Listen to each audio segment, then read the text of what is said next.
Thank you, Admiral. It's indeed an honor for a mere major to be introduced by a four-star admiral. I certainly appreciate those kind words and salute you for your service, sir. Like all of the rest of us who have answered the call and become cannon fodder for the wars that we've participated in. I'm deeply honored also to be invited here today to address you and offer you some of my thoughts and experiences. To be perfectly honest, I'm happy to be anywhere,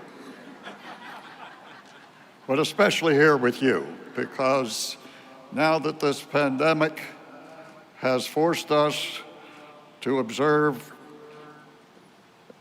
our isolation, we're just lucky to be able to meet at all.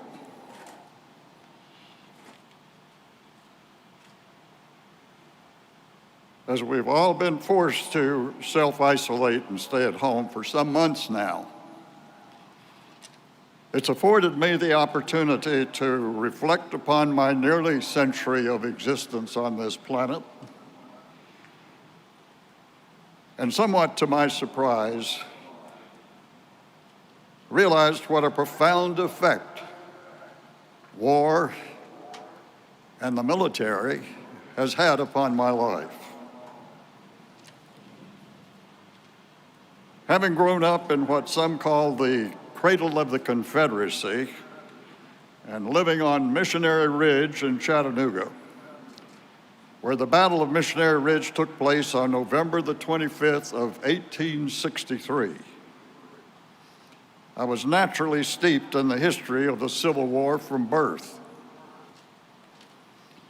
As a matter of fact, my grade school was just across the street from a large Civil War memorial park, complete with larger-than-life-size statues, cannonballs stacked, cannon and big tablets that explained what took place on Missionary Ridge.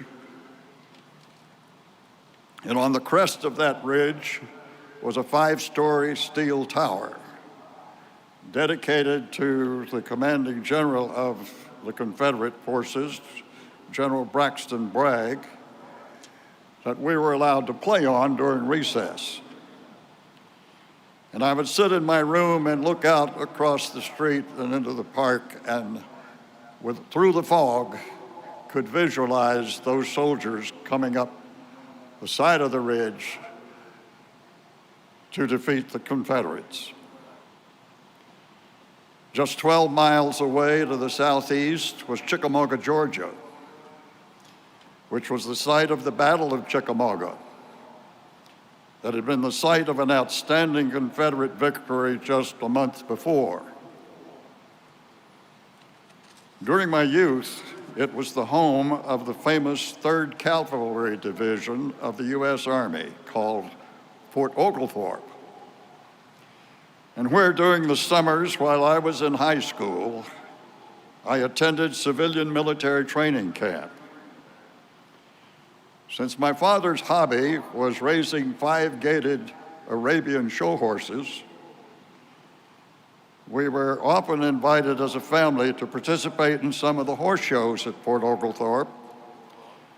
And as townies, our family was also invited to participate in some of the social events, such as the Sunday afternoon polo games and the fox hunts, which were such a vital part of the social activities of a cavalry base.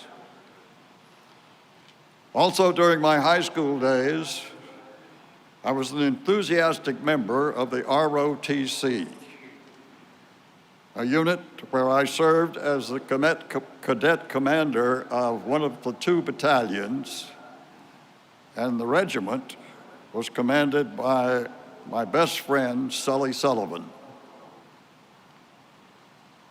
With my introduction early on to the military, I even aspired to eventually an appointment at West Point when I was eligible, which meant that I had to have at least 2 years of college under my belt.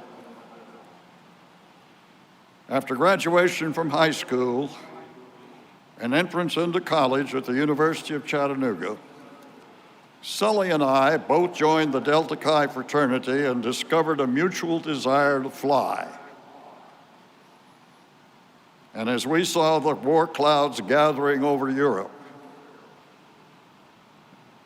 discovered it was only a matter of time before the U.S. would become involved.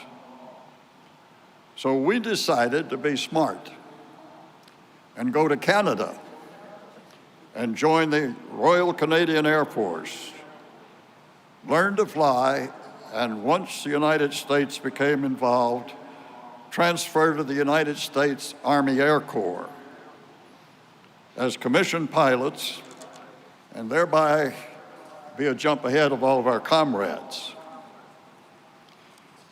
So upon being accepted for training with the RCAF, we learned, because we were only 18 at the time, it would require parental consent. Sully's dad had served in World War I and died a horrible death of war injuries from mustard gas before he was 2. So he was only a child. He was the only child in his family. His mother accepted Sully's decision and gave him her blessing. My mother, however, was also sympathetic when she learned that Mrs. Sullivan had approved, but my father was far from pleased and considered it idiotic on our part to become involved in a world conflict that was none of our affair, and insisted that I get back in school and mind my own business. Consequently, Sully went off to Canada, and I returned to college. Our foresight was, however, somewhat vindicated nearly a year later when the U.S. was attacked at Pearl Harbor. And along with all of my able-bodied contemporaries, we were suddenly about to be drafted. But by volunteering, we could choose our branch of service. So I promptly enlisted as an aviation cadet in the United States Army Air Corps and entered flight training in the summer of 1942. As I progressed through my flight training, Sully had completed his training and was immediately sent to North Africa and was deeply engaged in fighting the German army, flying Spitfires. But instead of transferring to the U.S. Army Air Corps as we'd planned. Incidentally, while I was going through flight training and being thrown in with guys from all over the country, I was surprised how much time we spent debating who won the Civil War, whether the North or the South had won the war between the states, as it was called. I couldn't get over how we were so concerned with the results of a war that took place years before we were born. And while we were in the process of being trained to face a common enemy overseas. Completing my flight training in February of 1943 and becoming a multi-engine pilot, along with 40 of my classmates, we were immediately assigned to a B-17 heavy bomber group known as the 100th Bomb Group, then stationed in Kearney, Nebraska, as co-pilots. This group had already completed their combat crew training and were about to be shipped overseas, when suddenly all of the co-pilots were replaced by we recently commissioned pilots, fresh out of flight school. This had never been done before. Pardon me. And to my knowledge, had never been repeated in any other group about to be sent into combat in World War II. Of course, the pressure to assist the British, who had barely succeeded in resisting an invasion by Nazi Germany immediately following the Battle of Britain, was enormous. And bomber groups were being sent to England as rapidly as possible to support the British. As a result of the Japanese attack at Pearl Harbor, the United States was literally galvanized into action, not only in mobilizing its military manpower, but also causing the civilian population to rally around the war effort and ratchet up its enormous production capacity, unlike anything the world had ever seen. And because it was a world conflict, all the resources, manpower and womanpower of the nation was engaged in the challenge to protect and preserve our way of life and defeat of the enemy on two fronts, both in the Pacific as well as in Europe. Now, this total dedication by the entire civilian population to support the war effort was unlike the world had ever seen before, and I might add, has never been duly recognized for its significant contribution to our victory. Without that unfailing and unprecedented contribution and support, we would never have prevailed. And yet, we've never acknowledged this by declaring a national day of recognition of what I call our hometown heroes. Therefore, this remains one of my lifetime ambitions yet to be achieved. For I can truthfully tell you that every frontline soldier and veteran of war feels an eternal debt to all those civilian supporters who not only sacrificed to outproduce the world, but kept the home fires burning for us to have something to come home to. Surely, such recognition and expression of appreciation is long overdue. Arriving in England in June of 1943 as a combatant in the European Air War was such a life-changing event in my life, because along with my other carefree college buddies, we were transformed overnight into serial aerial killers. Having been raised in the Judeo-Christian tradition of living by the Ten Commandments, one of which is, "Thou shalt not kill," I had difficulty in reconciling that admonition with the military mantra of kill or be killed. And that was such a maturing reality. But suddenly thrust into the responsibility of flying a very expensive piece of equipment and having not only my own life, but that of 9 other crewmen on my shoulders was very sobering. To face a much more experienced and well-equipped enemy that was determined to prevent us from destroying his homeland was overwhelming. The German Luftwaffe that we faced had already been flying for over 3 years against the Russians on the Eastern Front and the British in the West.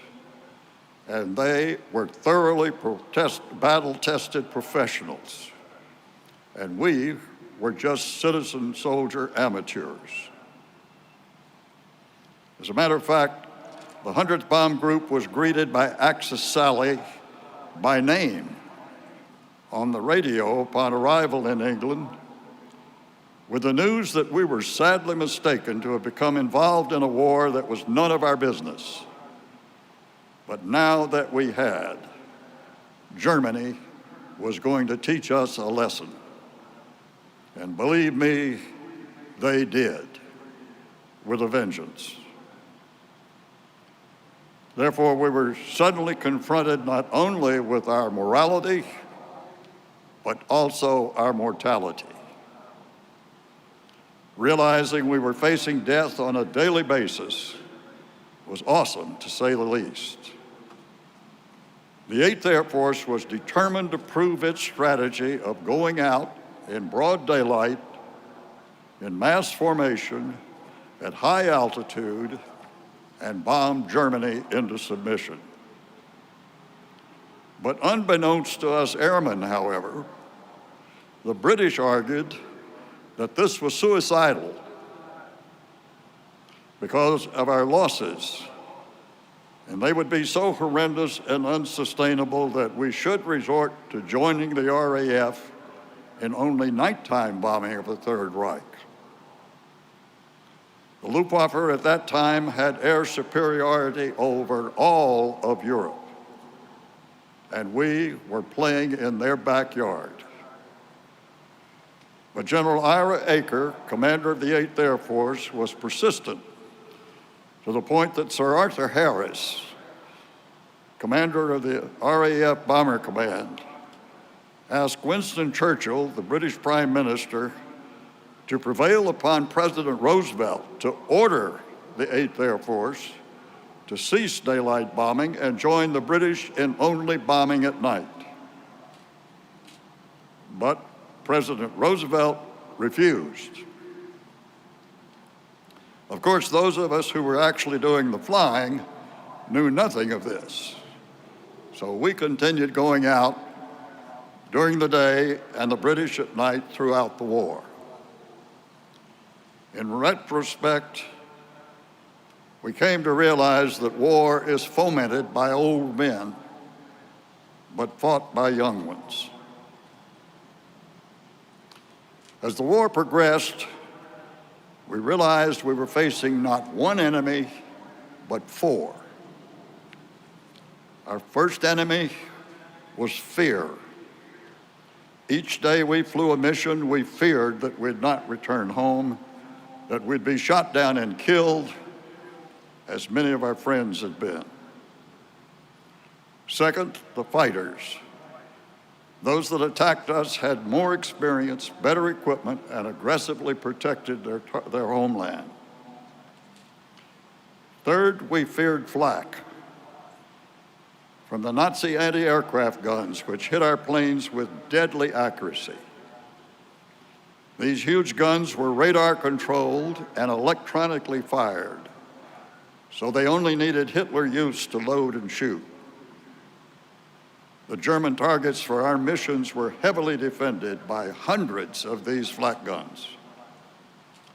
And the fourth, and probably the most important, was freezing. The cold temperatures at which we flew missions was our unseen enemy.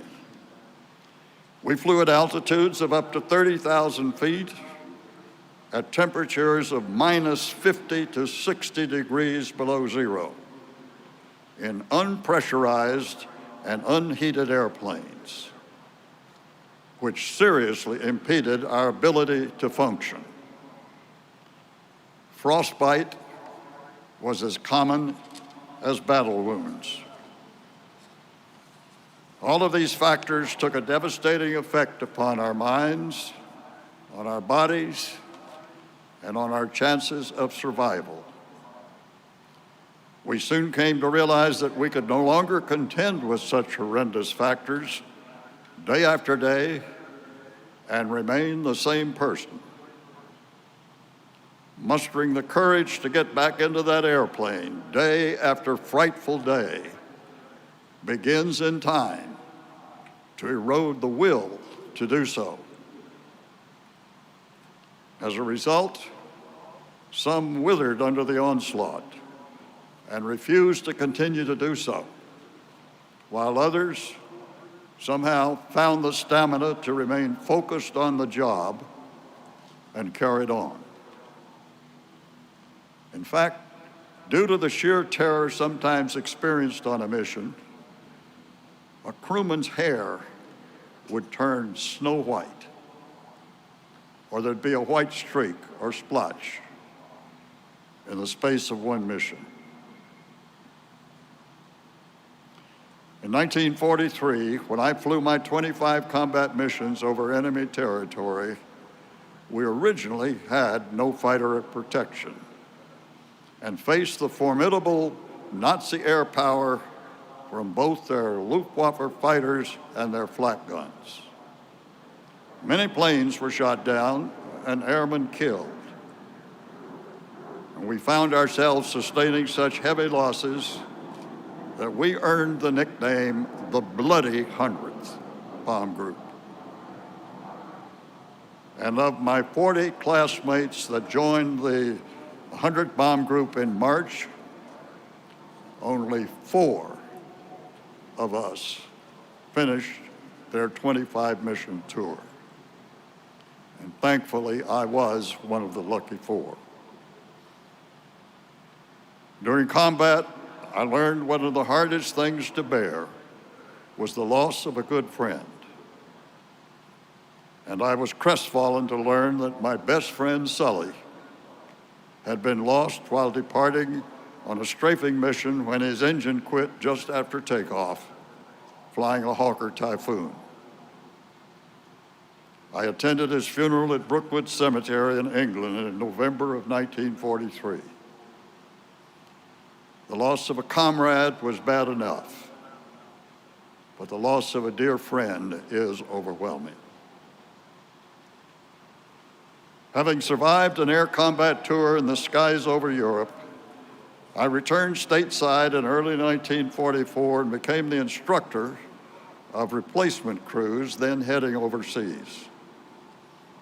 Meanwhile, I received further training on the B-29 Superfortress and was on the verge of shipping to the Pacific Theater to fight another war when the atomic bomb finally ended the war with Japan's surrender in August of 1945. Anxious to complete my college education, I resigned my commission in 1948, returned to college, and graduated in 1950. At that time, scarcely 5 years after the end of World War II, America became engaged in a Cold War, then the Korean War. And as an Air Force Reserve officer, I was subject to recall to the Air Force at any time. Fortunately, that did not happen. But I was not free from commitment when the Vietnam War commenced, followed by the Gulf Wars, then the war in Iraq, and the still ongoing war in Afghanistan. If the ongoing involvement of U.S. in continual war, although not always of worldwide dimensions, were not enough, we also suffered a life-changing terrorist attack on the World Trade Centers in 2001. And if this were not enough, we're now enduring a worldwide war with a coronavirus pandemic, which is taking more lives than any of our military conflicts. And so, even though we generally consider ourselves a peace-loving nation, we have actually been engaged in armed conflict my entire adult life.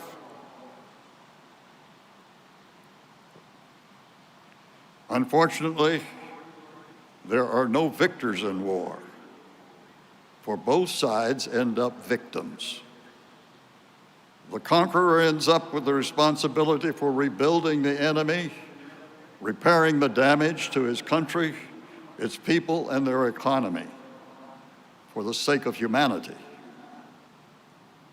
Therefore, we must conclude that it is a sad commentary that human beings fail to reconcile their ideological differences without resorting to armed conflict, because it is futile. Sadly, as I said before, we find that wars are fomented by old men, but fought by young ones, and now women. It has been said that the definition of a veteran is, quote, one who's written a blank check to Uncle Sam up to and including his life to defend his country, end quote. And remember, nobody goes to war and comes back the same person. And as a member of a generation who proudly fought, bled, and died in the defense of our freedoms in World War II, for the few of us who are left, I must tell you in all honesty that we are sorely disappointed in what the current generation has done to those cherished ideals. We are appalled that we stand today almost on the precipice of a civil war here in our own country. We are witnessing the betrayal of those values from within as well as without. We're actually the disunited states of America. Therefore, in conclusion, I offer you one suggestion, that as private citizens, we can do something to alter our perspective that can make a world of difference.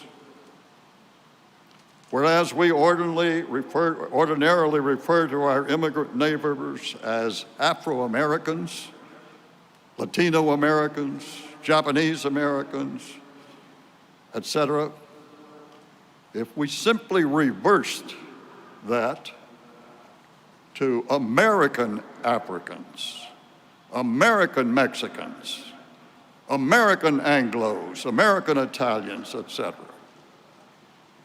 This simple means of identity will emphasize all our allegiance to America first. It will do nothing to denigrate one's ethnic heritage, but simply simplify that living in this country commands our allegiance to this country before all else. It would make a quantum leap from our diversity to our unity and clarify once and for all that we are all, first and foremost, American. Now let me ask you to support the mission and meaningful end-of-life experience made possible through the Faith Presbyterian Hospice. I've witnessed the impact on friends and loved ones and know that this world-class organization is worthy of your investment and generosity. Before you leave today, please consider a generous gift.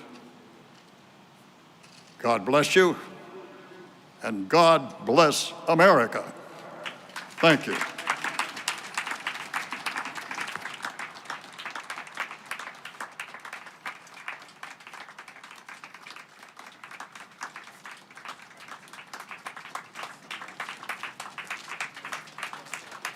Thank you so much, Mr. Luckadoo, for your military service and your continuing service and for gracing us with your presence today. To give the benediction, please welcome Rabbi Stefan Weinberg of Congregation Enshai Torah.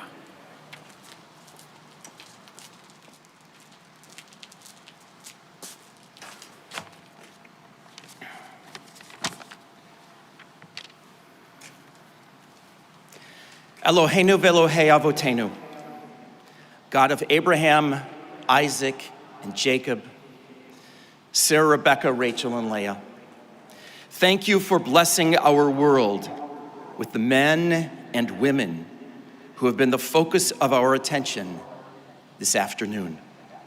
From the battleground to the bedside, from the workout facility to the hospice arena, and everything in between.